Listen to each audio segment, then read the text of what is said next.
সুপ্রিয় দর্শক, আসসালামু আলাইকুম। বিএসআরএম গণতন্ত্র এখন অনুষ্ঠানে আপনাদের সবাইকে স্বাগত জানাচ্ছি। আমি সিকান্দার রেমান।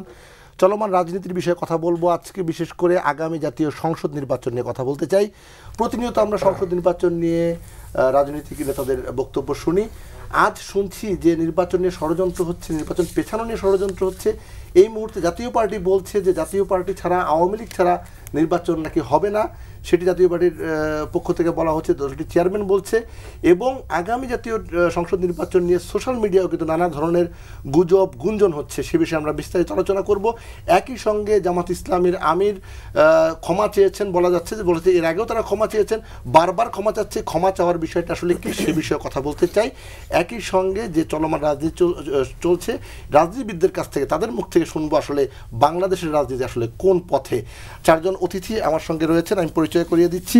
আমার ডান দিকে রয়েছেন বিএনপির ভাইস চেয়ারম্যান শামসুজ্জামান দুদু, এরপর রয়েছেন রেজাউল করিম রনি, সম্পাদক জবান। আমার বাদিকে রয়েছেন Mujibur Rahman Manju, chairman AB party. সবশেষ রয়েছেন সরওয়ার তুষার, যুগ্ম আহ্বায়ক জাতীয় নাগরিক পার্টি। আলোচনা শুরু করতে চাই মুজিবুর রহমান মঞ্জু, আপনাকে দিয়ে। জামাতের একটি প্রসঙ্গ, বাংলাদেশ জামাত ইসলামী 1947 সাল থেকে এখন পর্যন্ত, অর্থাৎ 2025 সালের 22 অক্টোবর পর্যন্ত যত ভুল করেছে তার জন্য নিঃশর্ত ক্ষমা চেয়েছে দলটির আমির ডাক্তার শফিকুল ইসলাম। বাংলাদেশে না, যুক্তরাষ্ট্রে বসে তিনি এই ক্ষমাটা চেয়েছেন। আপনার বক্তব্যটা জানতে চাই। ধন্যবাদ আপনাকে। আমি তো মনে করি ক্ষমা চাইলে মানুষকে ক্ষমা করা উচিত। সেটা তো নিঃশর্তভাবে ক্ষমা চেয়েছেন, যেহেতু আমি এটাকে ভালো ইতিবাচকভাবে দেখতে চাই। কারণ এই ক্ষমা চাওয়া নিয়ে তো দীর্ঘ পেঁচাল, দীর্ঘ বিষয় গিয়েছে।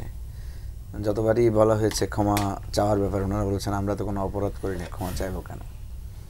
তো এখন যেহেতু একটু বলেছেন যে যদি অপরাধ করে থাকি তাহলে ক্ষমা চাই, বা যদি ভুল করে থাকি ক্ষমা চাই, তো আমিও মনে করি যদি ওনারা ভুল করেন তাহলে তো ওনাদেরকে ক্ষমা করা উচিত। প্রথম কথা হচ্ছে যে দেখেন, এই মানে জামাত মনে করেছিল যে দিন যত যাবে তত এটা অপাঙ্ক্ত হয়ে যাবে, বরং এটা যত দিন যাচ্ছে এটা তত প্রাসঙ্গিক হচ্ছে এই প্রসঙ্গটা। এবং জামাত যেহেতু এখন কিছুটা ক্ষমতার স্ফেয়ারে এসেছে, পাবলিক স্ফেয়ারে এসেছে, এটা আরও বেশি অপ্রাসঙ্গিক হবে। কারণ কি, এটা ওনাদেরকে বোঝানো যায় নাই যে রাষ্ট্রটা আপনি চান না, যে রাষ্ট্রের স্বাধীনতার আপনি বিপক্ষে ছিলেন, সেই রাষ্ট্রটার আপনি এখন মানে শাসন ক্ষমতা পেতে চাচ্ছেন। ঠিক আছে, বিষয়টা হচ্ছে এরকম যে ধরেন আপনার বাড়ির পাশে একটা মার্কেট উঠতেছে, ঠিক আছে রেমান জি, আপনি সেই মার্কেটের ব্যাপারে বিরোধিতা করেছেন যে না, এখানে মার্কেট উঠে যাবে না, নানা কারণে আপনার যুক্তি তর্ক আছে। তো দেখা গেলো মার্কেটটা আপনার ইচ্ছার বিরুদ্ধে বা আপনার বাধা সত্ত্বেও মার্কেটটা সেখানে উঠে গেল। এখন আপনি সেখানে মার্কেটিং মানে বাজার করতে যান, সদাই টদাই কিনেন, লোকেরা আপনাকে বলে যে ভাই আপনি তো এটা বিরোধিতা করছেন, আবার তো দেখি সদাই টদাই কিনতেছেন। তারপরে আপনি ভালো মানুষ হিসেবে সবাই আপনাকে অ্যাকসেপ্ট করে নিল। কিন্তু এখন আপনি চাচ্ছেন ওই মার্কেটের সভাপতি হওয়ার জন্য। তো আপনি যদি মার্কেটের সভাপতি হতে চান, আপনার যারা প্রতিদ্বন্দ্বী প্রার্থী আছে ওই একই মার্কেটের সভাপতি হতে চান, তারা আপনার বিরুদ্ধে কোন অভিযোগটা সবার আগে তুলবে? যে আপনি বিরোধিতা করেন। আপনি তো এই মার্কেট হতে চান নাই, তাই না? জামাত এই জিনিসটা বুঝছে না যে জামাত শুধু বলে যে আমরা তো এত পাওয়ারফুল পার্টি ছিলাম না, 71 সালে তো আমরা খুব শক্তিশালী দল ছিলাম না। আপনি শক্তিশালী দল ছিলেন না, এটা সত্য, কিন্তু আবার এটাও সত্য যে 70 সালে বা 71 সালে জামাতের বেশ কয়েকজন মন্ত্রী ছিলেন তখন প্রাদেশিক সরকার, 4জন মন্ত্রী ছিলেন। আব্বাস আলী খান, তারপরে আপনার মাওলানা ইউসুফ সাহেব, এই ধরনের বেশ 4জন মন্ত্রী ছিলেন। তাহলে এই জিনিসগুলো তো এখন মানুষ খুঁজে খুঁজে বের করে ফেলতেছে। তাহলে এই জায়গাটায় আপনি যে এই জিনিসটাকে বারবার মানে, এবং সমস্যা যেটা হচ্ছে কি, পুরো দলের মধ্যে একটা বয়ান দাঁড় করানো হয়েছে যে আমরা 71 সালে কোনো অপরাধ করি না, 71 সালে আমরা কোনো মানবতা বিরোধী বিষয়ের সাথে সম্পৃক্ত ছিলাম না। হ্যাঁ, ছিলেন না, খুবই ভালো কথা, কিন্তু কিছু প্রশ্নের জবাব তো আপনাকে দিতে হবে। এবং যে জিনিসগুলো, যেমন ধরেন ছাত্র শিবির তৈরি হয়েছে 77 সালে, কিন্তু আসলে কি, আসলে হচ্ছে ছাত্র শিবির হচ্ছে ছাত্র সংঘের একটা পরিবর্তিত রূপ।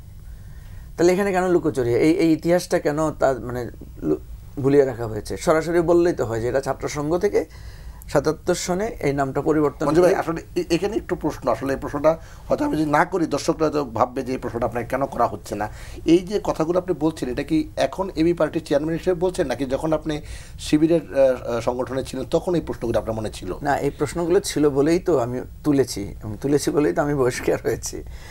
কথা সেটা না, আমার কথা হচ্ছে যে আমার প্রশ্নটা ভ্যালিড কিনা, কোশ্চেন হচ্ছে সেটা। আমি যদি এখানে বলা যায় যে আমি মানে কি বলা যায় যে আমি ক্ষুব্ধ হয়ে বলছি বা আমি রাগ করে বলছি, সেটা আপনি আলাদা করে বিচার করেন। প্রশ্ন হচ্ছে আমি যেটা বলছি সেটাকে আপনি যুক্তি দিয়ে খণ্ডন করেন। এই জিনিসগুলো জানতেও আমাদের সময় লেগেছে, ঠিক আছে? যেমন আমরা যখন ছাত্র শিবির করেছি তখন আমাদেরকে জানানো হয়েছে যে 77 সালের 6 ফেব্রুয়ারি এই দলটার জন্ম হয়েছে। যখন আমরা জামাতে এসেছি, সিনিয়র পর্যায়ে এসেছি, তখন আমরা জানলাম যে না, এটা আসলে ছাত্র সংঘ ছিল, ছাত্র সংঘ থেকেই নামটা পরিবর্তন করে ছাত্র শিবির হয়েছে, এবং সেখানে একটা ভোটাভুটিও হয়েছে নামটা কি হবে এটা নিয়ে। তো এই আমি এটা কোনো অসুবিধা নেই, একটা দলের নাম পরিবর্তন করা, একটা দল হতেই পারে, কিন্তু হিস্ট্রিটা আপনি প্রপারলি যদি না লেখেন তখন মানুষের মধ্যে একটা পর্যায়ে এসে তার প্রশ্ন সৃষ্টি হবে। যেমন ধরেন ছাত্র শিবির জামাতের কোনো সংগঠন না, অঙ্গ সংগঠন না, এটাই ইতিহাসে শেখানো হয়, কিন্তু একদম উচ্চ লেভেলে আসলে দেখা যায় যে না, একটা বিরাট সম্পর্ক সেখানে আছে। এখন তো দেখা যাচ্ছে নিজেরাই জামাত শিবির লিখছে তারা, যে জামাত শিবির। তো এখন আপনার এই প্রশ্নটা স্বাভাবিকভাবে আসবে যে আমি তো এই সংগঠনের সাথে সম্পৃক্ত ছিলাম, এই জন্য আপনি প্রশ্নটা করেছেন, আমি বুঝতে পারছি। আমি নির্মোহভাবে বলছি, ধরেন শিবির এবং জামাত তো একটা অত্যন্ত শক্তিশালী সংগঠন, আদর্শিকভাবে অত্যন্ত, মানে আমি দেখেছি বিএনপির লোকেরাও অনেক সময় যে জামাতের আদর্শিক শিবিরের প্রশংসা করে থাকে। ইভেন আওয়ামী লীগের লোকদেরকে দেখেছি শিবির এবং জামাতের আদর্শিক জায়গাটাকে তারা খুব মূল্যায়ন করে, প্রশংসা করে, যে এই দলটা খুবই সংগঠিত, এই দলটার একটা আদর্শিক মূল্য আছে, এই দলের মধ্যে একটা আদর্শের চর্চা আছে, এই নিয়ে কোনো বিরোধিতা নাই। আমরা বারবার যেটা বলার চেষ্টা করেছি, আপনি যেই দেশে রাজনীতি করছেন সেই দেশের জন্মের সাথে যেহেতু আপনার একটা বিতর্কিত ভূমিকা বা ভুল সিদ্ধান্ত যেটা আছে, যেটা এতদিন পরে এসে বলছে আমরা 3 বার ক্ষমা চেয়েছি, খুবই ভালো কথা। আমিও বলতে চাই যে এই ধরেন আমি একটা ভুল করেছি, এখন আমি ক্ষমা চাইলেও যদি ক্ষমা না পাই তাহলে আমি এখান থেকে আর ফিরে আসবো কিভাবে? সেজন্য আমি মনে করি আপনার কথার মূল বক্তব্য হচ্ছে জামাতের আমির যেটা ক্ষমা চেয়েছেন, আমেরিকায় বসে থাকেন না, যেখানে চান, এটাকে আমি পজিটিভলি দেখতে চাই। আমি মনে করি এখানে রাজনীতির লোকেরা আছেন, জামাতের এটার ক্ষমাটাকে ক্ষমা সুন্দর দৃষ্টিতে দেখে যদি আমরা তাদেরকে মূল রাজনীতিতে মানে এটাকে গ্রহণ করি, তাহলে আমাদের রাজনীতির একটা বিরাট বাধা দূর হবে বলে আমি মনে করি। বিএনপি ভাইস চেয়ারম্যান আছেন আমাদের সঙ্গে, শামসুজ্জামান দুদু। আমরা অনুষ্ঠান শুরুর আগেই মঞ্জু ভাই আপনাকে বলছিলেন যে আসলে আপনি এখানে সিনিয়র সদস্য রাজনীতিবিদ, আসলে ক্ষমা যে চাইলেন, এখন ক্ষমা করবেন কিনা, মানে জনগণের কথা বলা হচ্ছিল। ও খুব গুরুত্বপূর্ণ ব্যাপার, ধন্যবাদ আপনাকে। মঞ্জু ভাই খুব নির্মমভাবে তাদের ভিতরে থেকে এখন তিনি মানে বহিষ্কার করুক অথবা বেরিয়ে আসুক, এটার থেকে বড় কথা সংগঠন হিসাবে শিবির বা জামাতের অতীত নিয়ে মানে ছোটখাটো বক্তব্য হলো, খুব নির্মমভাবে তিনি এটা ব্যাখ্যা করেছেন। জামাত কি ভুল করেছিল? এই প্রসঙ্গ আসলে না ক্ষমা চাওয়ার প্রসঙ্গ আসবে। আর জামাত যেভাবেই হোক সামগ্রিকভাবে সুনির্দিষ্টকরণ না করেও 47 থেকে এ পর্যন্ত তাদের ভুলের যে প্রসঙ্গ কথা উল্লেখ করে ক্ষমা চেয়েছে। ক্ষমা এটা খুবই একটা মানে কি বলবো মানবিক একটি দৃষ্টিভঙ্গি। তারা যদি ক্ষমা চেয়ে থাকে যেভাবেই চাক, এটাকে অনুমোদন করা উচিত বলে আমি ব্যক্তিগতভাবে মনে করি। এই কারণে সে তার ত্রুটির কথা, তার অপরাধের কথা যে ভাষাতেই বলুক না কেন স্বীকার করছে। জি, এটা আমি যে সুনির্দিষ্টকরণ অর্থাৎ 71-এর কথা বলে নাই বা রক কটার কথা বলে নাই, মানে প্রতিপক্ষকে পিটানোর কথা বলে নাই, যেটা ছাত্র সংগঠনের আমরা লক্ষ্য করছি। এই যে কয়দিন আগে একজন মারা গেছে, হঠাৎ করে রক কটার কথা বললাম, তো এই রক কটার শব্দটা বিশেষ সংগঠনের সঙ্গে যুক্ত হয়ে গেছে। এখন সেটার প্র্যাকটিস ওইভাবে নাই, কিন্তু একটা মুহূর্ত ছিল। তো আমার কাছে মনে হয়েছে যেমন 47-এ পাকিস্তান আন্দোলনের সঙ্গে এত অঞ্চলের মানুষ, মানে পাকিস্তান সৃষ্টি হয়েছে মুসলমান বাঙালিদের জন্য, এটা আমার কাছে মনে হয়েছে। 56% ছিল পাকিস্তান জনসংখ্যার একক সংখ্যাগরিষ্ঠ মুসলিম বাঙালি। তো ওই সময় আবার বিরোধিতা করছে পাকিস্তানে কিন্তু জামাতের সংগঠকরা, ওই জন্য 47-এর কথাটা ওখানে উল্লেখ হয়ে আমার বিবেচনার মনে হচ্ছে উল্লেখ। তারা তখন ব্রিটিশ সাম্রাজ্য কে সমর্থন করছে। তাদেরও যুক্তি ছিল যে সেই সময় সেকেন্ড ওয়ার্ল্ড না জিতলে জার্মানিদের ফ্যাসিবাদ আরও এই জন্যে এখন স্বাধীনতার প্রসঙ্গটা থেকেও বড় জিনিস হচ্ছে সেকেন্ড ওয়ার্ল্ড ওয়ার। আমার কাছে মনে হয়েছে সেকেন্ড ওয়ার্ল্ড ওয়ারের স্বীকৃতি ছিল পাকিস্তান আন্দোলনকে অনুমোদন করা। ওই সময় ভারতীয় স্বাধীনতাকে স্বীকার করার কথা বলা হয়েছিল। তাহলে তারা, যেমন ভারতের কমিউনিস্ট পার্টিও সেই সময় ব্রিটিশকে সমর্থন করেছিল, মানে সেকেন্ড ওয়ার্ল্ড ওয়ারে। তো যাই হোক, সব থেকে মোটা দাগের ঘটনা ছিল ভিন্ন মত, এবং সেটা যদি মুসলিম লীগের মতো হতো 71-এ তাহলে এতটা আলোচনা থাকতো না। মুসলিম লীগ অস্ত্র হাতে তোলে নাই, কিন্তু মানে 71-এ ভিন্ন মাত্রায় অস্ত্র হাতে তুলে নিয়েছিল। তারপরেও আমি মনে করি এই যে সুনির্দিষ্টকরণ না হওয়ার পরও জামাত ইসলামের আমির সাহেব, এটার গুরুত্ব রাজনীতিতে অবশ্যই আছে। তাও আবার নির্বাচনের আগের মুহূর্তে এই শিকার। এর আগেও ভিন্ন ভাষায় ভিন্ন ভঙ্গিতে মাপ চাওয়া হয়েছে। এবার আরো বেশ অনেকটাই সুনির্দিষ্টকরণ ভাবে 71-এর কথা থাকলে, যেমন 47-এর আছে, তো 71 শব্দটা থাকলেও আরো ভালো হতো। এই ধরনের আলোচনা অনেকেই করবে, সেই জন্য এটা আমার কাছে মনে হয় যে এটা আছে। আর দুই হচ্ছে, আমরা বান্দা হিসাবে সৃষ্টিকর্তার কাছে তো প্রতিনিয়ত মাপ চাচ্ছি। আমরা কোনো না কোনো ভাবে ত্রুটি করি, তখন আমরা নামাজে যখন যাই প্রার্থনাতে এটা থাকে, আল্লাহ আমার জানা অজানা গুণাগুলো তুমি মাফ করো। তো আমি যদি আমার সৃষ্টিকর্তার কাছে যাই, তো সেই দলের সেই ইসলামপন্থীর কথা বলে যারা রাজনীতি করে, তাদের তো ক্ষমা চাওয়া উচিত ছিল স্বাধীনতা 16 ডিসেম্বরের পরপরই। কিন্তু সেটা 54 বছর সময় লাগছে, সময় অর্ধ শতাব্দী। তারপরে মনে করি যে এটা ঠিক আছে। যেতে চাই মুজিবুর রহমান মঞ্জু আপনার কাছে। যদিও আজকের আলোচনায় জাতীয় পার্টির কেউ থাকলে খুব প্রাসঙ্গিক হতো এবং আলোচনা করতে সুবিধা হতো, তারপরেও বিষয়টি আলোচনার যোগ্য দেখেই আলোচনায় নিয়ে আসছি। আওয়ামী লীগ ও জাতীয় পার্টি ছাড়া নির্বাচন হতে পারে না। জিএম কাদের সাহেবের বক্তব্য বলেছেন না, ওনার বক্তব্যে আমাকে অনেকে বলে যে জাতীয় পার্টির লোকদের ব্যাপারে আমাদের মনোভাব কি। আমরা বলি যে দেখেন, আমরা তো মানে আমাদের এই আজকের পরিস্থিতিটার মধ্যে আমরা এসে পড়েছি, কে আমাদেরকে ফেলেছে এই পরিস্থিতি? এটা তো আওয়ামী লীগ জাতীয় পার্টির একটা যৌথ প্রয়োজনে আমরা এই জায়গায় এসে পড়েছি। আমরা তো জাতীয় পার্টিকে তার গণতান্ত্রিক অধিকার দিতে তো আমাদের নীতিগতভাবে কোনো দ্বিমত থাকার কথা না। আমরা তার অধিকারের প্রসঙ্গটা আসলে কেন আমরা সেই জায়গাটায় তাকে অধিকার প্লেনলি বলতে পারছি না? এই জন্য তো বলতে পারছি না, কারণ ওনারা এমন বেশি অধিকার হরণ করেছেন, ওনারা এমন বেশি অধিকার নষ্ট করেছেন। যেমন জিএম কাদের সাহেবের, আমি ভদ্রলোককে খুব ব্যক্তিগতভাবে পছন্দ করি, কিন্তু ওনার বিবেকের কাছে একটা প্রশ্ন কি জাগ্রত হয় না যে আপনি যে গত 3টা ইলেকশন করলেন, সেখানে যে সব দলকে বাদ দিয়ে করলেন, সেখানে যে আপনার বিনা প্রতিদ্বন্দ্বিতায় আপনার 153 জন নির্বাচিত হলো, আগের রাতে ভোট হলো, তো সেই নির্বাচন আপনার কাছে গ্রহণযোগ্য হলো কিভাবে? ঠিক আছে, আজকে যদি এই কথাটা এমন কেউ এসে বলতো তাহলে কোনো অসুবিধা না। দেখেন, আমরা কিন্তু নিজেদের মধ্যে আমরা পরস্পর সমালোচনা করি না। আমরা এনসিপির সমালোচনা করি, এনসিপি আমাদের সমালোচনা করে, আমরা বিএনপির সমালোচনা করি তো আমরা তো এমন না যে অন্ধভাবে একে অপরকে সাপোর্ট দিচ্ছি। আমরা আওয়ামী লীগ এবং জাতীয় পার্টির প্রসঙ্গটা আসলে আমরা তখন আমাদের কাছে ওই জিনিসগুলো মনে পড়ে যায়। আপনি ধরেন রেমান আমাকে মানে ছুরি মারলেন কালকে, আজকে আমার কাছে আপনি যদি এসে বলেন ছুরি মারা একটা মহাপাপ, এটা খুব ঠিক না, অন্যায়, তখন আমার তো স্বাভাবিকভাবে আপনার এই কথাটা আসলে হাসি আসবে যে আপনি কালকে যে কাজটা করেছেন সে কাজটা আপনি আমাকে এখন জ্ঞান দিচ্ছেন।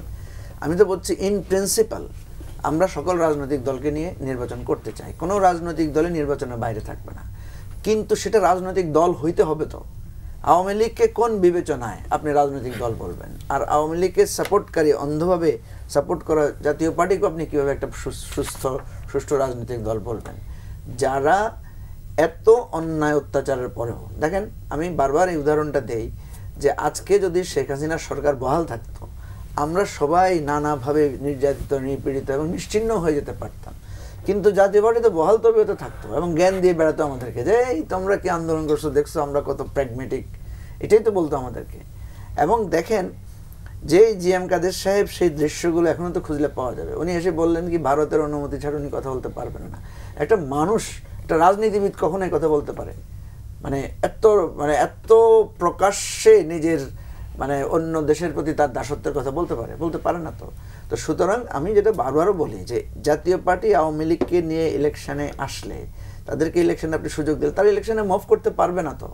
কারণ আপনার দগদগে ঘাওয়ালা যারা আছে, যেটা রনি একটু আগে বলেছেন যে যার সন্তান মারা গেছে, কারণ আমি জেলে গেছি, আমার একটু কষ্ট, তুষাররা নানাভাবে নির্যাতিত হয়েছে, দুদুভাই নিজে হয়তো জেলে যান না, কিন্তু উনার 3.5 বছরের না, আমি বলছি লাস্টের কথা বলছি আর কি, এই লাস্ট এটা। এখন লাস্টে যার সন্তান মারা গেছে তার বেদনা আমাদের সবার বেদনাকে একসাথ করলেও তো তার সমান হবে না। যে ছেলেটা চোখ হারাই ফেলছে, যার কাছে পুরো পৃথিবী এখন অন্ধকার, আমি যতই তাকে ক্ষমার কথা বলি, তাকে যতই বলি জাতীয় পার্টিকে গ্রহণ করো, আওয়ামী লীগকে গ্রহণ করো, সেটা আমার চোখ তুলে ফেলবে। মিয়া তুমি বিষয়টা বুঝেন। আমার কথা হচ্ছে যে এত বড় একটা গহ্বরের মধ্যে আমাদেরকে যারা ফেলছে, আমরা তো এই জায়গায় আমরা তো ইন প্রিন্সিপাল এটাতে একমত না। আমরা তো মনে করি আওয়ামী লীগ, জাতীয় পার্টি, বিএনপি সবাইকে নিয়ে আমরা ইলেকশন করতে তো চাই, কিন্তু আপনি ইলেকশনে কিভাবে আসবেন? আপনি তো রাজনৈতিকতার জায়গা থেকে শূন্য হয়ে গেছেন। আপনি দেখেন, আমি মনে করি আওয়ামী লীগের নেতাদের উচিত শেখ হাসিনার বিরুদ্ধে সাংগঠনিক ব্যবস্থা নেওয়া। কারণ যে পালিয়ে যায় কর্মীদেরকে ফেলে, পৃথিবীর ইতিহাসে যে নেতা কর্মীদেরকে ফেলে পালিয়ে যায়, ওই নেতার নেতৃত্বে তো এমনিই চলে যাওয়ার কথা। কেমন দল এটা, কেমন কর্মীর বাহিনী এটা, কেমন নেতৃত্ব বাহিনী? তারা একবারও জিজ্ঞেস করতেছে না যে আপা আপনি আমাদেরকে ফেলায় চলে গেলেন কেন? আর অনবরত আমাদেরকে ফেসবুকে হুমকি দিচ্ছে। আমি হুমকিগুলো দেখে হাসি, চিন্তা করি কারে হুমকি দেয় ওরা? আরে তোমাদের যখন সর্বোচ্চ ক্ষমতা ছিল, তোমাদের পুলিশ ছিল, বিজেপি ছিল, র্যাব ছিল, সব থাকা অবস্থাতে আমরা ময়দানে ছিলাম তো, পালায় যাই নাই তো, আমরা তো এই রাস্তায়ও দাঁড়ায় দাঁড়ায় মিছিল করছি তো। তো তোমরা তো সেই ক্ষমতা ফিরে আসলেও একই কথাই তো হবে, তোমরা আমাদেরকে এগুলো বলো কেন? আমরা তো তোমাদের মতো পালায় যাই নাই ভাই। তো সুতরাং এই জাতীয় রাজনীতি যারা করতেছে এদেরকে আপনি কিভাবে অ্যাকোমোডেট করবেন? তাদের মধ্যে যদি একটা বিন্দু মাত্র, এই যে আপনি কি এখনো জাতীয় পার্টির নেতাদের মুখে, সেদিন আপনার এখানে আমি মনে হয় টকশো করেছি একটা, যে তাদের মুখ থেকে এখনো কোনো ধরনের অ্যাপোলজেটিক কোনো স্পেস, কোনো সিমটম কি দেখেন? আমি এখানে যখন বসার কথা বলছিলাম, আমার মনে আছে দুদুভাই সময় ছিল, দুদুভাই তখন শুধু একটা কথাই বলছেন যে এদের কোনো বোধোদয় হওয়ার এদের কোনো লক্ষণ নাই। তাহলে আপনি দেখেন যে চোরা ভোটে 3টে ইলেকশন করেছে, মিথ্যা ভোট করেছে, এরশাদকে নাকি আপনার হসপিটালে বসে তাকে ডেথ সার্টিফিকেট দেখানো হয়েছে। হ্যাঁ, তো ভাই তোমাদেরকে ডেথ সার্টিফিকেট দেখানো হয়েছে আর আমাদেরকে তো ডেথ বানাই দিচ্ছে। বিএনপির 18 সালের নির্বাচনে অন্তত 50-এর উপরে প্রার্থী মার খাইছে, প্রার্থীকে মাথা ফাটাই দিয়ে এলাকায় যেতে দেওয়া হয় নাই, পালাই আসতে হয়েছে। তো এগুলো কি জাতি ভুলে গেছে এত সকালে? এগুলো জাতীয় পার্টির, এগুলো আপনি যদি এখন আমাদের এই জিএম কাদের সাহেব যদি ভুলে থাকতে চান, জাতি কি এত বোকা, এত ভুলে যাবে? আমার মূল কথা হলো আওয়ামী লীগ জাতীয় পার্টিকে নিয়ে নির্বাচন করার পরিবেশ তারাই ধ্বংস করেছে। আজকে যদি এখানে গণতন্ত্র ব্যাহত হয়, আওয়ামী লীগ জাতীয় পার্টির কাছে ছাড়া নির্বাচন যদি প্রশ্নবিদ্ধ হয়, নির্বাচনে যদি কোনো কলঙ্কের ছোঁয়া লাগে, পুরো দায় তাদের, এই দায় আমাদের না, এই পুরো তাদের দায়ে আমাদেরকে বহন করতে হচ্ছে। এটা আমার পরিষ্কার কথা। আমি জানি না বাকিরা আমার সাথে একমত হবেন কিনা। আমি মনে করি এই টোটাল আমরা যে তাদেরকে নিয়ে চলতে পারছি না, তাদেরকে যে গণতান্ত্রিক স্পেস তারা নিজেরা অ্যাভেল করতে পারছে না, তাদের যে খাসালত, যে চুরি করে আরো বড় গলায় কথা বলা, এটাই তাদের পরিণতি ডেকে এসেছে। আমাদের এখানে কিছু করার নাই। জি, শামসুজ্জামান দুদু, বিএনপি মহাসচিব আজকে বলছিলেন যে আসলে নির্বাচন পেছানো সহ বেশ কিছু ষড়যন্ত্র নির্বাচনকে হচ্ছে, এবং সেদিনই কিন্তু জাতীয় পার্টির চেয়ারম্যানের বক্তব্য, এটা আসলে নির্বাচনকে প্রশ্নবিদ্ধ করা বা নির্বাচন পেছানো, যেটি সোশ্যাল মিডিয়া আপনি খেয়াল করবেন এই আলোচনাটা কিন্তু আছে, তো এরই কোনো অংশ কিনা? এটা অংশ ধরলে অংশ, যার জেলে থাকার কথা, যার এই গণঅভ্যুত্থানের সহযোগী হিসাবে, আমি জিএম কাদের সাহেব তো শেখ হাসিনার সাথে বেমানি করছেন। শেখ হাসিনা পালায় গেছে, উনি এখনো পালান নাই, তো শেখ হাসিনার সাথেও তো একটা বিট্রে করছেন। যার এখন বিচারের মুখোমুখি হওয়ার কথা সহযোগী হিসাবে, দুই ধরনের আসামি, সরাসরি আর সহযোগী। তো এরা হচ্ছে আওয়ামী লীগের ফ্যাসিজমের, অনিয়মের, ভোট ধ্বংস করা, ভোট অধিকার কেড়ে নেওয়ার একেবারে প্রত্যক্ষদর্শী, শুধু না প্রত্যক্ষ সহযোগী, বাস্তবায়নকারী। তো তার জেলে যায় না, মামলা হয়েছে কিনা আমি জানি না। ও খুনের মামলা হওয়া উচিত, লুটপাটের মামলা হচ্ছে, এখনো হয় নাই। সরকার কোন বিবেচনায় রাখছে আমি জানি না। ওই যে মমিন সাহেব যে পররাষ্ট্রমন্ত্রী ছিল না, ওই যে সিলেটের, হ্যাঁ, যে ভারতের সঙ্গে বাংলাদেশের সম্পর্কে স্বামী স্ত্রীর সম্পর্ক বলছিল।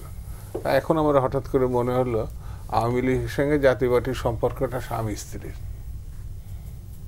একটা ক্রিমিনাল, যে ধ্বংসকারী, গণহত্যাকারী, লুটেরা বাংলাদেশের রাজনীতি, এমনকি আওয়ামী লীগকে ধ্বংস করছে শেখ হাসিনা, আওয়ামী লীগের লোকজন, তার সহযোগী হচ্ছে জাতীয় পার্টি।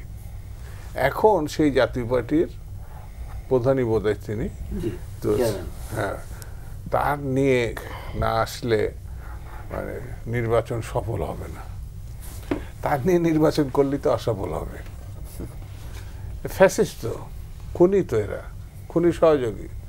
সেই জন্য আওয়ামী লীগকে কি আমরা ওই পালকি পাঠায় মাথায় করে নিয়ে আসতে হবে নাকি? তাদের রাজনীতি করতে হলে পরে তারা যে অপকর্ম করেছে সেটার মুখোমুখি তাদের হতে হবে।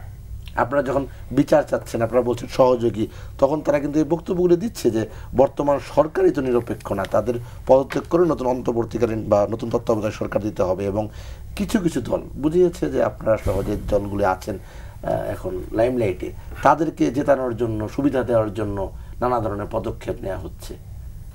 তাদের কথার কোনো মূল্য আছে? এখন কোনো মূল্য আছে? কে তারা? জাতীয় পার্টি হাসিনার 3টে নির্বাচনের সহযোগী, তাদেরকে উল্টাই দিয়ে তো জাতি, মানে এক সাগর রক্ত বলবো না, কিন্তু এক সাগরের কমতো না। এই যে ছোট্ট ছোট এই কিশোর এবং প্রায় শিশু, কোনো আন্দোলনে এতগুলো শিশু আমাদের জাতিতে মানে রক্ত দিয়েছে, শহীদ হয়েছে, এরকম নজির আছে বলে আমার কাছে মনে হয় না। তাদেরকে আপনার একেবারে নির্বাচনে পরাজিত না তো, স্মরণকালের দক্ষিণ পূর্ব এশিয়া, বাংলাদেশেও না, স্মরণকালের দক্ষিণ পূর্ব এশিয়ায় যে পরিবর্তন, সেটা স্বাভাবিক কোনো পরিবর্তন না। এই পরিবর্তনকে তারা ধারণ করতে পারছে না। সেই জন্য আমি জানি না সরকারের সঙ্গে কোনো আত্মীয়তা আছে কিনা বা কোনো ভিতরে কোনো ঘটনা আছে কিনা। যার জেলে থাকার কথা, অনেকে জেলে আছে, সে নাই, আর উনি পালিয়েছে। এটা মঞ্জু ভাইকে আমি ধন্যবাদ দিই, খুব ভালো প্রসঙ্গে আসছে যে এই জিএম কাদের শুধু জাতির সঙ্গে বেইমানি করেনি, সে আওয়ামী লীগের সঙ্গে বেইমানি করছে। হাসিনা যদি ভারতে থাকে, তারা তো ভারতে থাকার কথা, পাশাপাশি থাকার কথা না, সবসময় পাশাপাশি থাকছে। বিষয়টা এরকম। কিন্তু তো সেই জন্য আমার কাছে মনে হয়েছে আইনের শাসন প্রতিষ্ঠা করতে হলে খুনিকে অবশ্যই আপনাকে আইনের আওতায় নিতে হবে, খুনির সহযোগীকেও আপনার আইনের আওতায় নিতে হবে। কোর্ট যাতে বিচার করে তারা সাব্যস্ত করতে পারে, সে নিজেরা প্রমাণ করতে পারে তারা এটা সঙ্গে ছিল না, ওয়েল অ্যান্ড গুড, ভালো।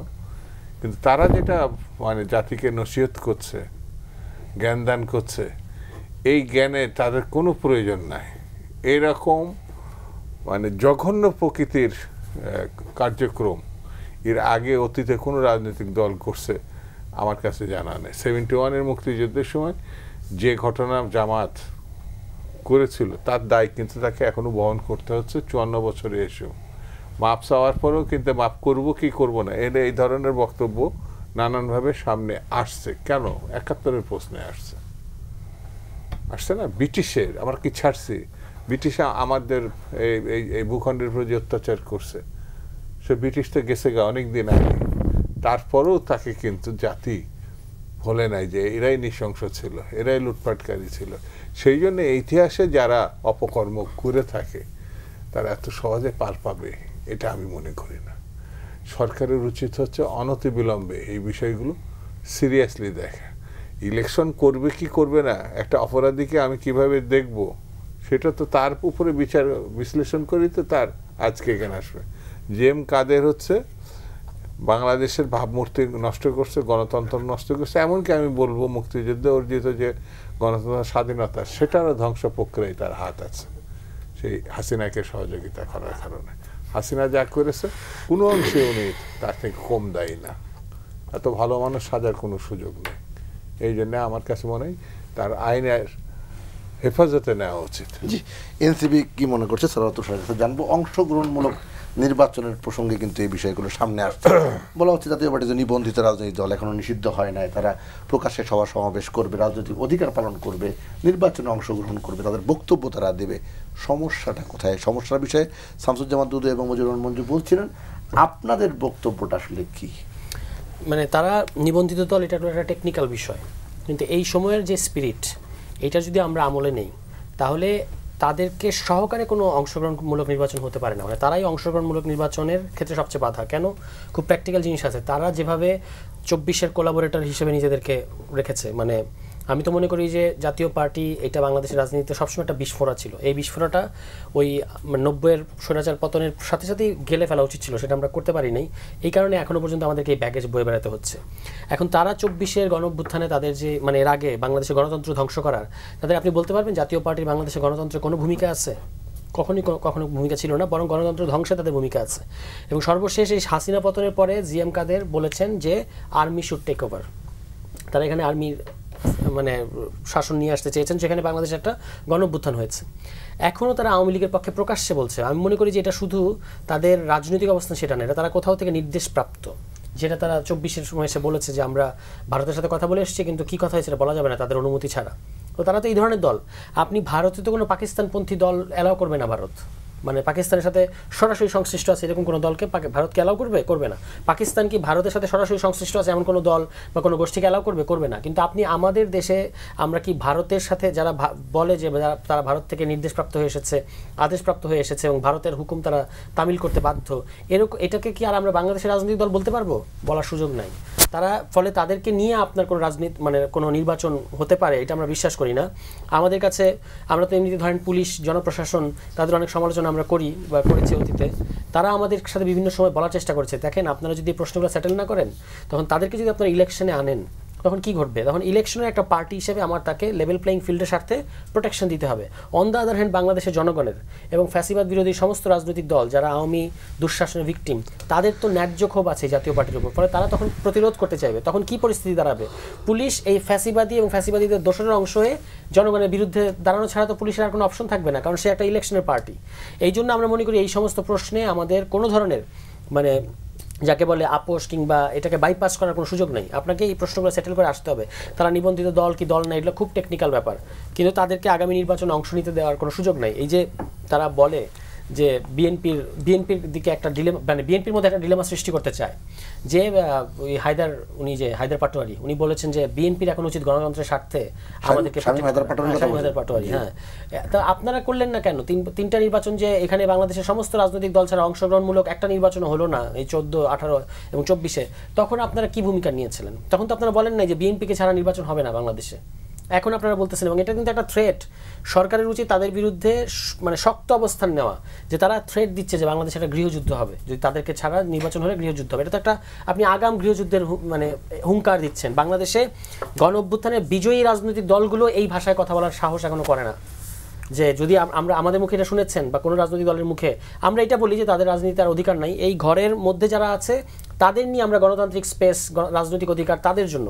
যারা এই ঘরের বাইরে, যারা এই ফ্রেমের বাইরে, গণতান্ত্রিক ফ্রেমের বাইরে, তাদের জন্য তো গণতান্ত্রিক অধিকার, রাজনৈতিক অধিকার নাই। কিন্তু আমরা এরকম হুঙ্কার দিতে পারি না। তারা এই হুঙ্কার দিচ্ছে যে তাদেরকে ছাড়া নির্বাচন হলে তারা দেশে গৃহযুদ্ধ করবে। তার মানে বোঝাই যাচ্ছে তারা কোথাও থেকে আশকারাপ্রাপ্ত হচ্ছে।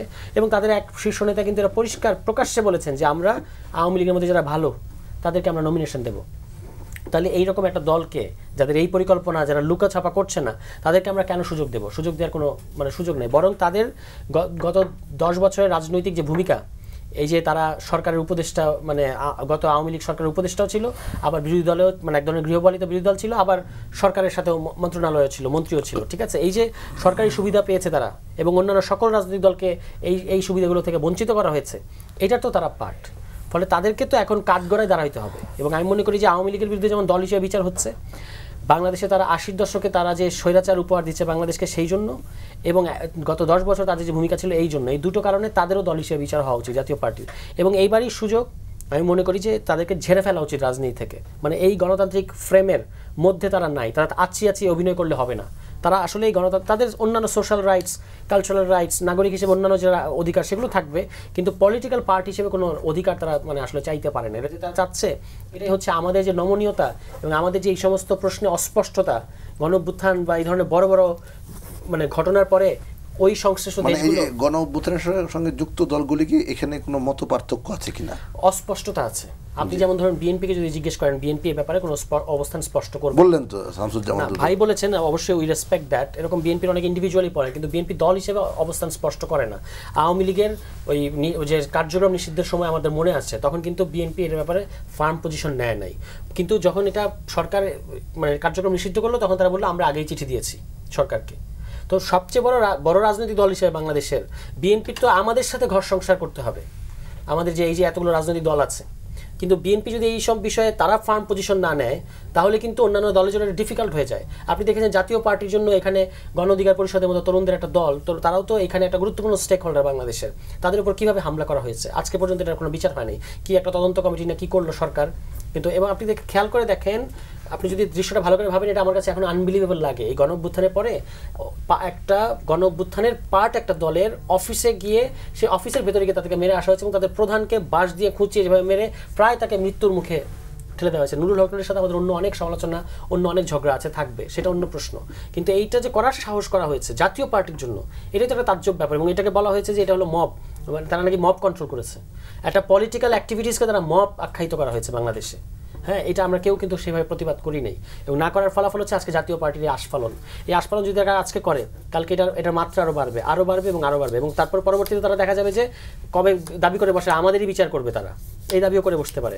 ফলে এইসব প্রশ্নে আমি মনে করি যে আমাদের স্ট্রিক্ট থাকা উচিত, এবং এইখানে যদি আমরা কোনো ধরনের আপনার মানে অস্পষ্টতা কিংবা এটাকে এড়িয়ে যেতে চাই, তাহলে আওয়ামী লীগ এবং যারা ফ্যাসিস্ট তাদের ব্যাপারে আপনি যদি নমনীয় থাকেন, তারা আপনার ব্যাপারে নমনীয় থাকবে না, তারা আপনাকে এমনভাবে এসে গিলে খাবে, এটা আমরা তখন চিন্তা করতে পারবো না। এই কারণে তাদের ব্যাপারে শক্ত পদক্ষেপ নিতে হবে, এবং নির্বাচনের সাথে এটা কিন্তু সংশ্লিষ্ট। নির্বাচনে একটা লেভেল প্লেইং ফিল্ড এবং সুষ্ঠু পরিবেশ তৈরি করা নির্বাচনের জন্য। এই যে ফ্যাসিস্ট এবং তাদের রিসিডিউ যারা অবশিষ্ট যারা রয়ে গেছে, এদেরকে ঝেড়ে ফেলা ছাড়া আপনি সুষ্ঠু নির্বাচন করতে পারবেন না বাংলাদেশে। জি, রেজাউল করিম রনি, আরপিও সংশোধনী চূড়ান্ত হয়েছে, সেখানে বলা হচ্ছে যে পালিয়ে থাকা ব্যক্তিরা নির্বাচনে অংশ নিতে পারবে না। ইভিএম বিলুপ্ত করা হয়েছে, সংসদীয় এলাকায় একক প্রার্থী থাকলে না ভোট বিধান সংযুক্ত করা হয়েছে আর কি। কিন্তু যেটি এতক্ষণ সারোয়ার তুষার বললেন, জাতীয় পার্টি এবং জাতীয় পার্টির ব্যানারে আওয়ামী লীগ কিংবা পালিয়ে যাওয়ার শক্তি তারা যদি সেখানে ইলেকশন করতে চায়, সে বিষয়টি স্পষ্ট কিন্তু এখানে নাই। আপনার কি? জি, দেখেন, এটা আমি শুরুতেই যে কথাটা বলছিলাম, আগামী দিনের বাংলাদেশ হবে a country without Awami League. এই জায়গায় পৌঁছানোর পরে বাংলাদেশের রাজনীতির বিকাশ শুরু হবে। এবং এই কান্ট্রি উইদাউট আওয়ামী লীগ মানে হলো শুধু আওয়ামী লীগ সংগঠন হিসেবে না, আওয়ামী লীগের অঙ্গ সংগঠন, সহযোগী সংগঠন এবং আওয়ামী ভাবধারার রাজনীতি যারা করে তাদের। আওয়ামী লীগ একটা খাসিলত, এটা একটা ক্যারেক্টারিস্টিক্স। এটা যদি আপনার মধ্যেও থাকে, আপনি যে দলই করেন, আপনার পরিণতি একই রকম হবে। কারণ হইল গণ-অভ্যুত্থানের ফলে জেনারেশনের মধ্যে যে রাজনৈতিক কর্তাসত্তার উন্মেষ হয়েছে, এটা আগামী দিনে বিকশিত হবে, সে লিডিং পজিশনে যাওয়ার চেষ্টা করবে। তো ফলে আপনার রাজনীতির পুরো কোর্সটা 5 তারিখের পরে বিদ্যমান সব দলের জন্য চ্যালেঞ্জ আকারে হাজির হয়েছে। তো সেক্ষেত্রে আওয়ামী লীগ ক্ষমতায় থাকতে আমরা যে কথাটা বললাম যে দেখেন, বাংলাদেশের একটা পুনর্গঠন লাগবে, শুধু সংস্কার দিয়ে হবে না। সেই পুনর্গঠনের ক্ষেত্রে প্রথম কাজ ছিল রিকনসিলিয়েশন করা। এই যে আওয়ামী লীগ কে? আওয়ামী লীগ আমাদের ইন্টিমেট এনিমি। আমাদের প্রত্যেকের চারপাশে আওয়ামী লীগ আছে, পরিবারে আছে। এখন এর মধ্যে যারা ব্রুটাল ক্রিমিনাল তাদেরকে দ্রুত বিচার করা, এবং যারা এটাকে রাজনীতি মনে করে, fascism has no politics, it's all about organisation. এটা একটা অলিগার্ক সংগঠনের মধ্যে দিয়ে মাফিয়াতন্ত্র। এটাকে রাজনীতি মনে করা এবং রাজনীতি আকারে চর্চা করা, এটা একটা জাতিগত রাজনৈতিক অশিক্ষার ব্যাপার। মানুষ আওয়ামী লীগ এবং রাজনীতি এক জিনিস না। ফলে আওয়ামী লীগ এবং রাজনীতি যে এক জিনিস না, এটা তো জনগণের মধ্যে আপনার এডুকেশন আকারে অভ্যুত্থানের পরে তো এটার জন্য হইলেও আপনি ডোর টু ডোর যাবেন কর্মসূচি নিয়ে, সেখানে যারা অপরাধ করে নাই তারা হাসিনার ছবিতে জুতার বাড়ি দিয়ে দুধ দিয়ে গোসল করে গণতান্ত্রিক প্রক্রিয়া সামিল হয়ে যাবে। যার যে দল খুশি সেই দলে নিজেদেরকে মার্চ করে নেবে। এই প্রক্রিয়া তো আপনার শুরু করা উচিত ছিল, এটা আলাদা কমিশন করে। পৃথিবীর সব দেশে এটা করা হয়। আপনি তা না করে আপনি আওয়ামী লীগকে জন্য মনে করি যে পুনর্বাসন করার যে প্রক্রিয়া, এটা কোনো আউটসাইড জব না, এটা ইনসাইড জব। যদি হইতো, তারপরেও মন্দের ভালো আপনারা এবার একটা ইলেকশন করতে যাচ্ছেন। আমি মনে করি এই ইলেকশনটা যদি আওয়ামী লীগ এবং তাদের সহযোগীদের ছাড়া হয়, সেই ইলেকশনটাই রিকনসিলিয়েশন হিসেবে ভূমিকা পালন করতে পারে। এখানে 2 মিনিট সময় দেন। কেননা আপনি যখন ভোটের আগেই অমুক বিএনপির ভোটার, তমুক জামাতের ভোটার, তমুক এবি পার্টির ভোটার, তমুক গণসংহতির, তমুক এনসিপির এভাবে ভাগ করে ফেলেন, আপনি ডেমোক্রেসি মিন করেন না। কারেক্ট। ভোটারের কোনো পরিচয় নেই। ও আওয়ামী লীগরে ভোট দিবে না কালাচোরার বাপরে ভোট দিবে, এটা আপনি আগে বলেন কেন?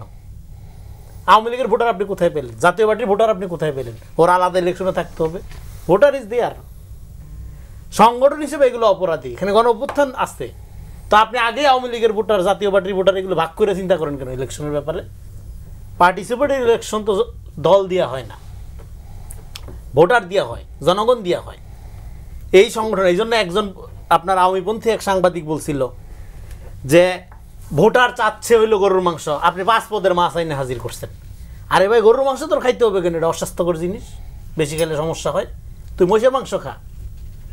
আপনার এখানে গরুর মাংস এটা পয়জন হয়ে গেছে ধরেন, তারপর আপনি এটা খাওয়াবেন? রে যাই না, শুন না, গরুর মাংস খুব ভালো খাবার, ঠিক আছে, অনেকে পছন্দ করতে পারে, কিন্তু যখন এটা পয়জনাস হয়ে যায় তখনও কি বলবেন যে ঠিক আছে তারপর প্রিয় গরুর মাংস তুই খাই আরও মর?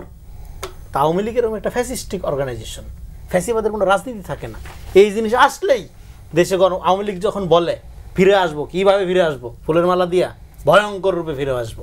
আগে ভয়ঙ্কর শব্দটা ব্যবহার করে কিনা? তো ফলে আপনি আওয়ামী লীগকে কোনো কোনো অপশনের মধ্যে রাইখা যদি রাজনীতি চিন্তা করেন, যেই দল, যেই সংগঠন, যেই ব্যক্তি চিন্তা করবে, এটা আত্মঘাতী চিন্তা। আগামী দিনের রাজনীতি বিকাশ হবে কোন দল আওয়ামী লীগ প্রশ্নকে কীভাবে ডিল করে তার আলোকে। এটাও আমি শুরুতেই বলছি, বাণী চিরন্তনের মতো প্রায় কথাগুলো। কিন্তু তারপরেও এখন আপনি যদি আওয়ামী লীগ এবং তার দোসরদের ছাড়া একটা নির্বাচনের দিকে হাঁটতে পারেন, এই নির্বাচনটা একটা রিকনসিলিয়েশন হিসেবে কাজ করবে। যদি আওয়ামী লীগ না থাকে তাহলে কি হবে? যারা ক্রিমিনাল না ভোটার, তারা এখানে আরও যে পার্টিগুলো আছে সে পার্টিগুলোতে কিন্তু বেশিরভাগই তো আমাদের আত্মীয়তা সম্পর্কিত লোকজন। আওয়ামী লীগ করুক, জামাত করুক, বিএনপি করুক, তাই না? এটা আমরা সমাজবদ্ধতা, সামাজিক সম্পর্ক তো একটা শেষ হয়ে যায় না। আমাদের সমাজে আমরা সবাই সবাইকে চিনি, বিশেষ করে গ্রাম মহল্লাগুলোতে আমরা সবাই সবাইকে জানি। একজন আরেকজনকে প্রোটেক্ট করতে হয়। এটা তো আপনারা ধরেন সবসময় এই ইলিমিনেশনের যে রাজনীতি যেটা হাসিনা চালু করে দিয়ে গেছিল, এটা তো সর্বনাশ করে দিচ্ছে, আমাদের সামাজিক ফ্যাব্রিক পর্যন্ত নষ্ট করে দিচ্ছে। ফলে সেটা তো আপনার পুনরুদ্ধার করার জন্য নির্বাচন একটা রিকনসিলিয়েশন হিসাবে হাজির হইতে পারে। এবং সেই রিকনসিলিয়েশনটা কখন কার্যকর হবে? যখন আওয়ামী লীগ এবং জাতীয় পার্টিবিহীন একটা নির্বাচনের দিকে আপনি হাঁটবেন। এবং নির্বাচনের পরে এই যে আওয়ামী লীগ রূপে যে করোনা ভাইরাস যেটা ইমিটেট হয় নানাভাবে, হ্যাঁ, এটা ইমিউন সিস্টেম এতই ভালো যে এটা আবার জাতীয় পার্টির মধ্যে দিয়ে পুনর্জাগরিত হতে পারে। আবার কেউ কেউ আল্ট্রা ফ্যাসিস্ট শক্তিকে, হ্যাঁ, রাইট উইংকে ক্ষমতায় এনে এটা পুনর্জাগরিত করতে পারে। তাহলে এই নানা রকম প্ল্যান বি, ডি, সি অনেক কিছু চলতেছে। এগুলোর বাইরে আইসা বাংলাদেশকে একটা মূল্যবোধ ভিত্তিক, নাগরিক ভিত্তিক বাংলাদেশের রাজনীতি শুরু করতে হবে। এবং এখানে দিল্লি নয়, পিন্ডি নয় অন্য কোনো দেশ, সবার আগে বাংলাদেশ। হ্যাঁ, এটা এবি পার্টি অনেক আগে বলছে, বিএনপিও বলতেছে, আরও এনসিপি বলতেছে। এই যে বাংলাদেশ পন্থার একটা জোয়ার, এইটাই হলো নবসূচনা। এটা আমাদের সভ্যতাগত উন্মেষ, কারণ এটা গণঅভ্যুত্থানের মধ্যে দিয়ে এইখানে গাজা স্ট্রিপ সেরা পৃথিবীর কোনো দেশে এইভাবে শিশুদের হত্যা করা হয়নি। ফলে আপনি এটা খেলনা মনে করেন না জিনিসটাকে। হ্যাঁ, আপনারা যতই আলাপ করেন রাজনৈতিক দলগুলো, এদের মাথার মধ্যে নাই যেখানে একটা গণঅভ্যুত্থান হয়ে গেছে এবং লক্ষ লক্ষ মানুষ নেক্সট কামিং রেভলিউশনের জন্য প্রস্তুত। ফলে আজকে আপনি যদি তেড়িবেড়ি করেন এবং ক্ষমতাকে একটা এলিট ক্যাপচারের জায়গায় রাখার চেষ্টা করেন, আমি মনে করি আপনাকে চড়া মূল্য দিতে হবে। এবং সেই মূল্য আমি সেটা চিন্তাও করতে চাই না, কারণ এই জেনজি জেনারেশন পলিটিক্যাল এই পরিমাণ কনসাস হয়েছে এবং তারা জানে ক্ষমতাকে কিভাবে চ্যালেঞ্জ করতে হয়। ফলে ক্ষমতাটা যেভাবে ফাংশন করে টপ টু বটম অ্যান্ড উল্টাই গেছে ভাই, ক্ষমতাটা বটম টু টপ হয়ে গেছে। মানুষের দিকে তাকায় আপনার সিদ্ধান্ত নিতে হবে। কোন দল, কত এস্টাবলিশমেন্ট আছে, কোন প্রভু তার কোন দিকে বসে রয়েছে, এগুলোর দিকে তাকায় আপনি সিদ্ধান্ত নিতে পারবেন না। ফলে জনগণ গণঅভ্যুত্থানের মধ্যে দিয়ে আওয়ামী লীগ আমাদেরকে রায় দিয়ে দিছে। আমি মনে করি ইনু এবং জিএম কাদের এবং আরও যারা আছে তাদের একসাথে ঘর সংসার করা উচিত 5 তারিখের পরে। হ্যাঁ, ইনু সাহেব এত সজ্জন বিশিষ্ট রাজনীতি ব্যক্তি, একা আছে এখানে। হ্যাঁ, সেটা আমি মনে করি জিএম কাদেরকে দ্রুত তার সঙ্গ দেওয়ার জন্য এখানে পাঠানো উচিত। গল্পগুজব করবে, থাকবে একসাথে।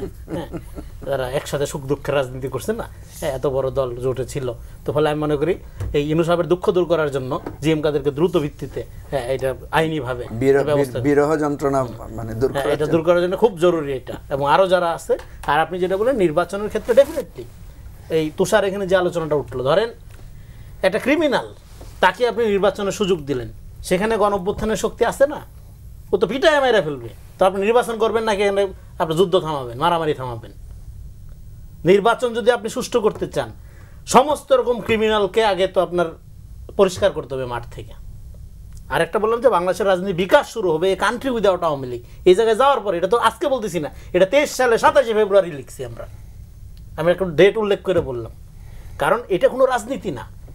আওয়ামী লীগ বিহীন অবস্থায় অন্য দলগুলো মারামারি করে 70% মরে যাক, সমস্যা নেই, কারণ আওয়ামী লীগ আসলে জনগণকে মারবে, এরা নিজেরা মারামারি করুক, আমার কোনো আপত্তি নেই। কারণ আওয়ামী লীগ বাংলাদেশের নাগরিকদেরকে শত্রু মনে করে, ও মানুষ মনে করে না, কারণ সে একটা প্রতিহিংসার রাজনীতি করে। ফলে আমরা মানুষের মর্যাদাবোধ যদি আপনি ফিরাইতে চান, তাহলে অবশ্যই এই আওয়ামী খাসিলত থেকে বাংলাদেশকে মুক্ত হইতে হবে।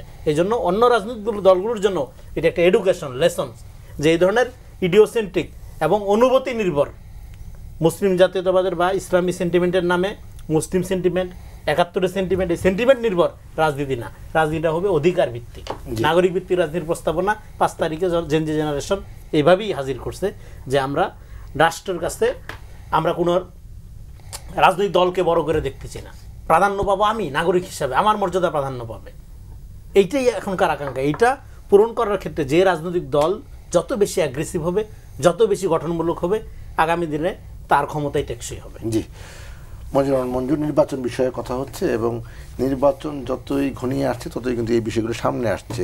পুলিশও এখন বলছে নির্বাচনকে ঘিরে যে কোনো অপশক্তি রুখতে তারা প্রস্তুত, নিষিদ্ধ সংগঠন কোনো ধরনের বিশৃঙ্খলার চেষ্টা করলে কঠোরভাবে দমন করা হবে। দমনটা কোন প্রক্রিয়া হচ্ছে? আমরা তো প্রায় প্রতিদিনই দেখছি বিভিন্ন জায়গায় মিছিল হচ্ছে এবং সেই মিছিলগুলি সামাজিক যোগাযোগ মাধ্যমে আসছে। বর্তমান সরকারের, অন্তর্বর্তীকালীন সরকারের এই বিষয়গুলোর দিকে কি নজর আছে কিনা বা আন্তরিকতা আপনি খেয়াল করছি কিনা? না, নির্বাচনের নিয়ে এই যে টুকটাক ছাত্রলীগ যুবলীগ মিছিল করছে, এটাকে আমি খুব বড় মানে থ্রেট আকারে দেখি না। আমি দেখি যে এটা আওয়ামী লীগের একটা দৈন্যতা।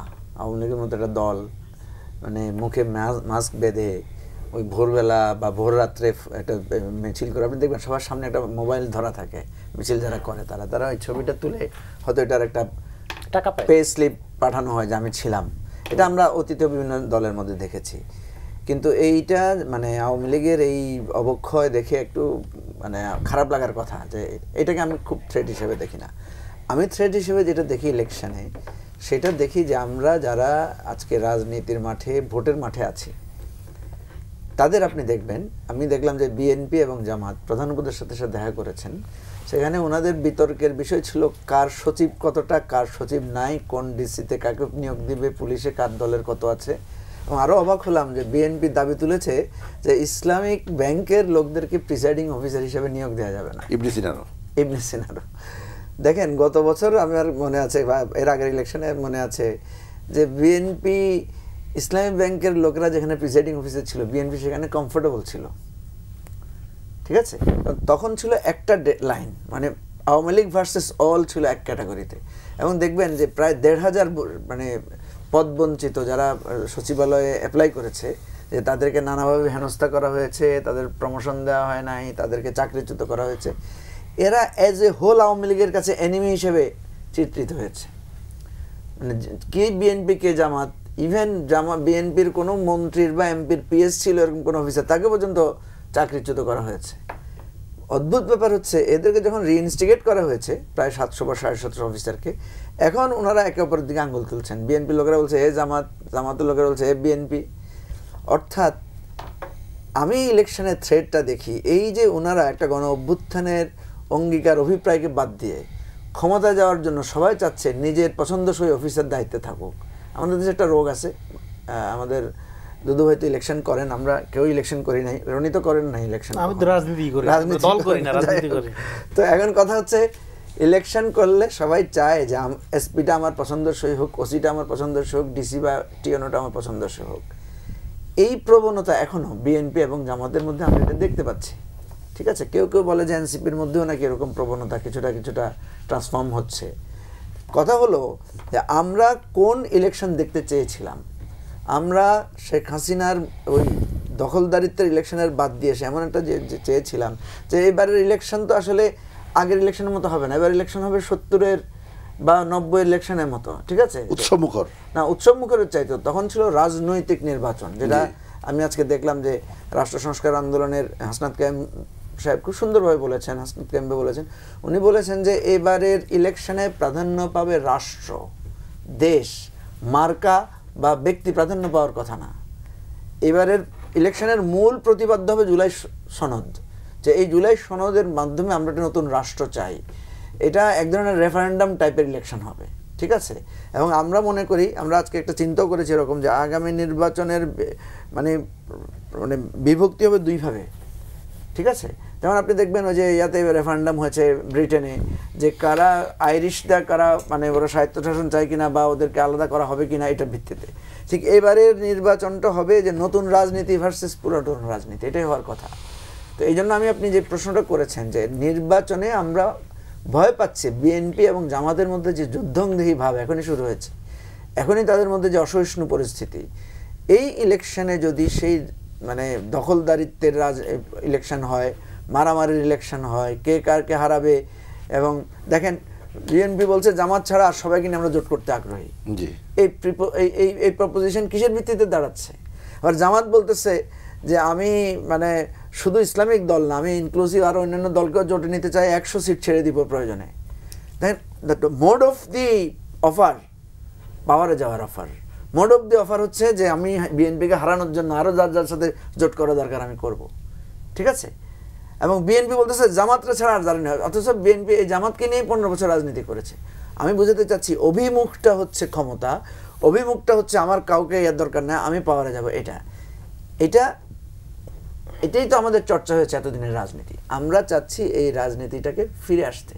এখন আমরা আলোচনাটা করতেছি বিএনপি আওয়ামী লীগ কী সন্ত্রাস করবে, ইলেকশন প্রপারলি হবে কিনা, এইটা ঠিকই আছে, এটা ট্র্যাডিশনাল পলিটিক্যাল পার্টি তো এইভাবেই ভেবেছে এবং এখনও তারা ওই ভাবনার মধ্যে আছে। আমরা চেয়েছিলাম যে চেঞ্জ আসুক, কিন্তু আমি রনির সাথে একমত যে আপনার নিউ জেনারেশনের পলিটিক্স কিন্তু এটা না। আপনি দেখবেন, আপনি যখন গ্রামে যান লোকেরা জিজ্ঞেস করে না যে ভাই সংবিধানে, আমি গ্রামে গিয়ে দেখেছি, আমাকে জিজ্ঞেস করে না যে আচ্ছা আপনারা ঐকমত্য কমিশনে কী আলাপ করতেছেন। আমাকে এসে বলে যে ভাই আমার তার সংকট নিয়ে কথা বলে, তার রাস্তা ভাঙা, তার মসজিদে টাকা লাগবে, তার সন্তানের পড়াশোনার কথা, সে আসলে একটু সহযোগিতা চায়। তার মানে কি, তার অধিকার, তার অভাবের জায়গাটা সে চায়। তার সন্তানের চাকরি নিয়ে সে মানে অরিড বা কনসার্ন। তাহলে দেখেন মানুষ কিন্তু সলিউশন বেসড, সলিউশন প্রপোজিংটাকে পলিটিক্স মনে করতেছে। সে কে জাতির পিতা আর কে স্বাধীনতার ঘোষক? আচ্ছা বলেন, রাষ্ট্রে যদি ভাত খাওয়ার পয়সা না থাকে, আপনার ঘরে যদি বিদ্যুৎ না থাকে, আপনি কোন বংশের ছেলে, চৌধুরী বংশের না মিয়া বংশের ছেলে, কি আসে যায়? আপনি তো, আপনার সন্তান তো অন্ধকারে বড় হবে। তাহলে আমরা যুগ যুগ ধরে রাজনীতি করে এসেছি কি নিয়ে? যুগ যুগ ধরে করেছি কে স্বাধীনতার পক্ষে, কে বিপক্ষে, কে আস্তিক, কে নাস্তিক, কে ভারতের দালাল, কে পাকিস্তানের দালাল, কে ঘোষক, কে পিতা, এগুলো নিয়ে তো আমরা ঝগড়াঝাটি করেছি। এবং স্লোগানগুলো দেখেন, স্লোগানগুলো হচ্ছে সব আমার নেতা তোমার নেতা, হ্যাঁ, এক নেতার এক দেশ। হ্যাঁ, এই প্রপোজিশন নিউ জেনারেশনের কাছে একদম অপাঙ্ক্তেয়, একদম অপাঙ্ক্তেয়। একদম দেখবেন আমাদের জেনারেশনরা তার বাবার নামও পরিচয় দেয় না, দেয়। আমি তো দেখেছি আমার ছেলে মেয়েদেরকে যদি পরিচয় করে দেয় এটা অমুকের ছেলে, খুবই ফিল করে, সে অস্বস্তি বোধ করে যে তোমার নামে কেন আমাকে পরিচিত হতে হবে। অবশ্যই বাবার নাম হবে, এটা সত্য না, সে জানতে চায় আমার তো একটা পরিচয় আছে, আমার নাম তো আছে, আমি তো একটা পড়াশোনা করি, আমার এটা আগে বলো, তারপরে বলো যে এটা অমুকের ছেলে। বলো যেখানে যাই প্রথমে পরিচয় করা যে এটা অমুকের ছেলে। ওরা কিন্তু এটাকে খুব মানে নিজেদের মানে অস্তিত্বের জন্য বা নিজেদের ব্যক্তিত্বের জন্য হানি মনে করে। তাহলে এই আগামী জেনারেশনের রাজনীতি হবে সলিউশন বেসড। আমার রাষ্ট্রের এই সংকট আছে, এই সমাধান যে দিতে পারবে আমি সেই দল করব, এই সমাধান যে দিতে পারবে আমি তার পক্ষে আছি। বিশ্বাস করেন আগামী দিনের এই মতাদর্শিক রাজনীতি, এই দলীয় রাজনীতি, এই ধর্মতাত্ত্বিক রাজনীতির কিন্তু আমরা একদম স্পষ্ট একটা বিনাশ দেখতেছি, একটা মানে একটা ফেলিউর দেখতেছি। জি, শামসুজ্জামান দুদু, নির্বাচন নিয়ে কথা হচ্ছিল এবং নির্বাচনের জোটের একটা বিষয় মঞ্জুর মঞ্জু যথার্থই বলছিলেন যে জামাত ছাড়া সবার সঙ্গেই বিএনপি জোট করতে পারে। বিএনপি জোটের বিষয়ে আলোচনা করছে, স্বৈরাচার বিরোধী আন্দোলনের যারা ভূমিকা রেখেছেন সব দলের জন্য দরজা খোলা আছে। এবং আরেকটা ভ্যালিড প্রশ্ন এখানে হলো যে বিগত দিনে তো তাহলে তো জামাতের সঙ্গে ছিল, এখন হঠাৎ করে জামাতকে বাদ দেওয়া কেন? জামাত নিজেই তো ক্ষমতায় যেতে চায়, জোট করলে তো বিএনপির সঙ্গে জামাত জোট করলে তো এখন জামাত আর ক্ষমতায় যেতে পারবে না, একসাথে যেতে পারবে না, যার কোনো সুযোগ নেই। সেটা একভাবে ক্ষমতা চায়, এটা অপরাধ না। এই গণঅভ্যুত্থানে বদরুদ্দোমের একটা কথা বলেছে যে এখানে সাম্প্রদায়িকতার উত্থান ঘটেছে, ধর্মীয় রাজনীতির এক ধরনের উত্থান ঘটেছে। এটাকে আপনি একেবারে উড়িয়ে দেওয়ার মতো বক্তব্য না। দ্বিতীয় স্বাধীনতার কথা এসছে, সেকেন্ড রিপাবলিকের কথা আসছে। অর্থাৎ যারা ৭১ মুক্তিযুদ্ধকে সহজে মানতে পারেনি তারা এতে খুশি হয়েছিল, যদিও এখন আবার সেটা অতটা আলোচ্য বিষয় না।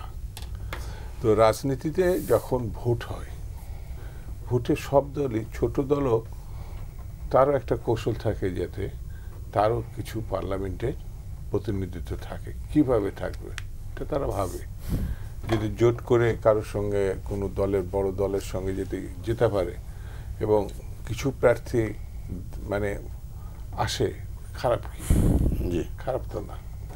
তো এই সব বিষয়গুলো যত দিন যাবে তত আরো স্পষ্ট হবে মেরুকরণের বিষয়টি, কে কার সঙ্গে যাচ্ছে, অথবা এককভাবে ইলেকশন করছে কিনা, অথবা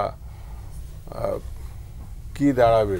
এই যেমন তুষার একটা কথা বলতে বলতে বিএনপিকে টার্গেট করে ফেলল। বিএনপি কিন্তু সরকারের নাই, তুষারের দল বরঞ্চ সরকারের খুব কাছাকাছি। সে কিন্তু বলছে না যে এই জাতীয় পার্টিকে কেন নিষিদ্ধ করেন না, নাহলে ঘর থেকে বেরোতে দেবো না। না, এটা বিএনপি তাদেরকে পালছে। এটা রাজনৈতিক একটি বক্তব্য এবং কৌশল। তো এখন যারা যখন যে সরকারে থাকে তার কাছাকাছি যে শক্তিগুলো থাকে, যেমন 72 পরে ভালো সংগঠন ছিল মুজাফফরনগর, সিপিবি, কমিউনিস্ট পার্টির। এগুলো কিন্তু সেই সময় আওয়ামী লীগের সঙ্গে জোটও করছে, ত্রিদলীয় ঐক্য জোট পরে হয়েছে, পরে এটা বাকশালে রূপান্তরিত হয়েছে। তো রাজনীতির মূল শক্তির কাছে যদি ছোট শক্তি ঘুরতে থাকে এটা ম্রিয়মান হয়ে যায় আস্তে আস্তে। যেটা এখন মুজাফফরনগর বলে কিছু আছে, সিপিবি থাকলেও ওই ধরনের আলোচ্য কোনো রাজনৈতিক দল না। সেই জন্য আমার কাছে মনে হয়েছে রাজনীতির গতিপথ, যেমন এটা ঘোষক তো নাই আসলে, বিএনপির কাছ ছাড়া আর তো কারোর কাছে নাই। তো মঞ্জু ভাইয়ের এটা কষ্ট লাগতে পারে, পিতাও নাই তার কাছে। আলোচ্য বিষয় নিলে একটা সুবিধা নেওয়ার চিন্তা, এবার 1000 বছর চেষ্টা করলেও পিতাও নিতে পারবে না, ঘোষকও নিতে পারবে না। নিতে হলে পরে আওয়ামী লীগের কাছে যেতে হবে, না বিএনপির কাছে আসতে হবে। তো এটাকে আমি ইস্যু করে যেতে বিতর্কিত করতে পারি, তাহলে আমি ঘোষকেরও দরকার নাই, পিতারও দরকার নেই, আমি এই বিপার্টি এনাফ হতে পারি। এটা একটা কথার একটা এস্টাবলিশমেন্ট। যেমন আমি এখানে বিএনপির ভাইস চেয়ারম্যান, তুষার বলে ফেললো ওর দুধ ভাই তো আলাদা, তাহলে তুষার কি আলাদা? সে তো একটা পার্টি করে, তরুণদের রাজনৈতিক দল যেটা গঠিত, আলাদা তো না। রাজনৈতিক বক্তব্য যখন যে যেখান থেকে দিক, সে যদি কোনো দলের হয়, যেন কলামিস্টের খুব সুবিধা, যারা কলম লেখে, কলম এবং ব্যক্তি দুনিয়া উদ্ধার করে ফেলতে পারে, কারণ কোনো জায়গায় তার জবাব দিতে নেই, শুধুমাত্র সম্পাদক ছাড়া। আর যদি নিজে সম্পাদক হয় তাহলে তার কোনো প্রশ্নই আমার মতে। কিন্তু একটা রাজনীতির দলে মিনিমাম তার গঠনতন্ত্রের উপর ভিত্তি করে কিছু দায় মুক্তি না, দায়বদ্ধতার একটা ব্যাপার থাকে। সে যা ইচ্ছা করলে ঘরের ভিতর যে কথাটা বলে বাইরে সে কথা নাও বলতে পারে। সেই জন্য বাংলাদেশের রাজনীতিতে আমার কাছে যেটা মনে হয়েছে, দায় নিয়ে কতটা সময় অতীতে গেছে, এখন আছে অথবা আগামীতে যাবে,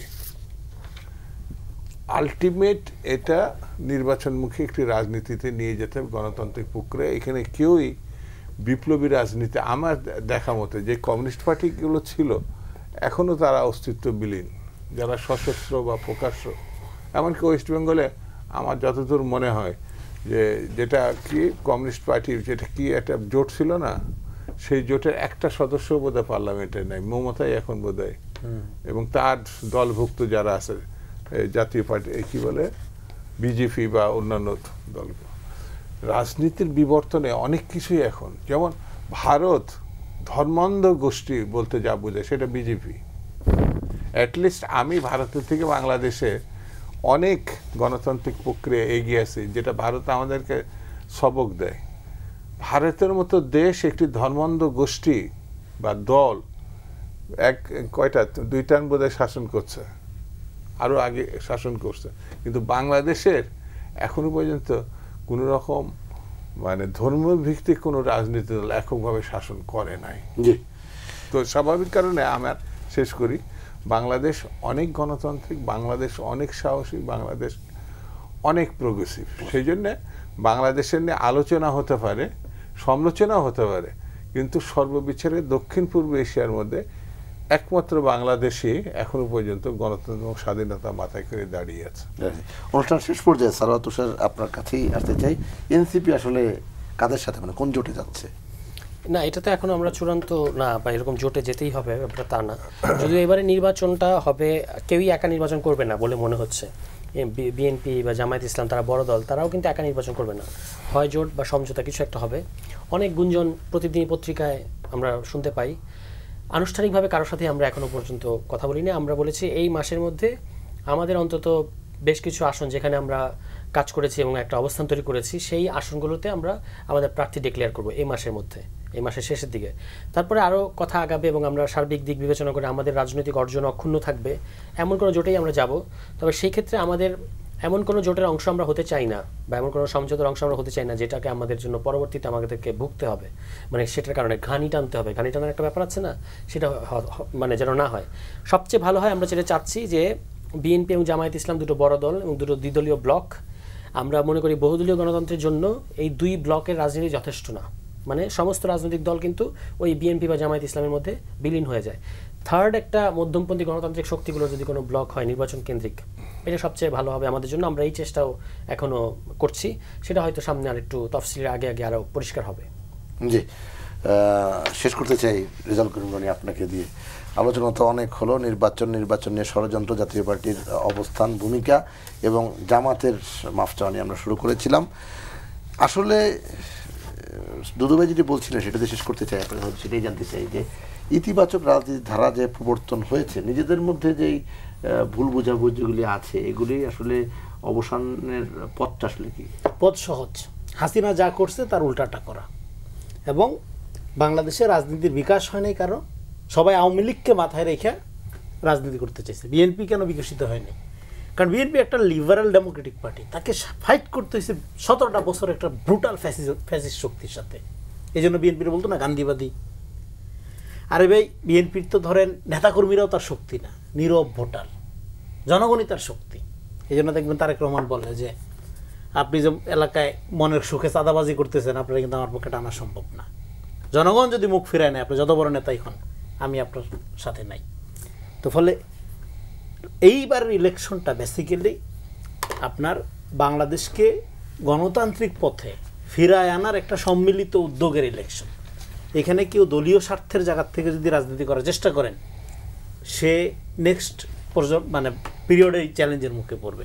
ফলে এখন এটা হলো জাতীয় স্বার্থের রাজনীতি করার সময়। এবং 5 তারিখের পরে বাংলাদেশপন্থী দলগুলোর মধ্যে 100% বিরোধিতার জায়গা থেকে রাজনীতি করার আর কোনো সুযোগ নেই, প্রয়োজনীয়তাও নেই। এবং জামাতের এই যে বিএনপির বিরুদ্ধে বিরোধী দল হওয়ার যে প্রচেষ্টা, কসরত, এটা অদরকারি এবং অসম্ভব। বিএনপি কোনোদিনও জামাতকে বিরোধী দল মনে করে না, করবেও না। কেন করবে না? জামাত ক্ষমতায় গেলেও বিরোধী দল মনে করবে না, নিজেদের বিরোধী মনে করবে না। কেন করবে না? কারণ হলো জামাত একটা মতাদর্শিক ইডিওসেন্ট্রিক ক্যাডার ভিত্তিক সংগঠন, আর বিএনপি হলো সব দলের পার্টি। বিএনপিতে কি নাই? বাম আছে, ডান আছে, মধ্যপন্থী আছে, আস্তিক আছে, নাস্তিক আছে, প্রগতিশীল আছে, ডানপন্থী আছে, সব আছে। এই যে একটা পার্টি, এটাকে বলে না আমব্রেলা ক্লাব।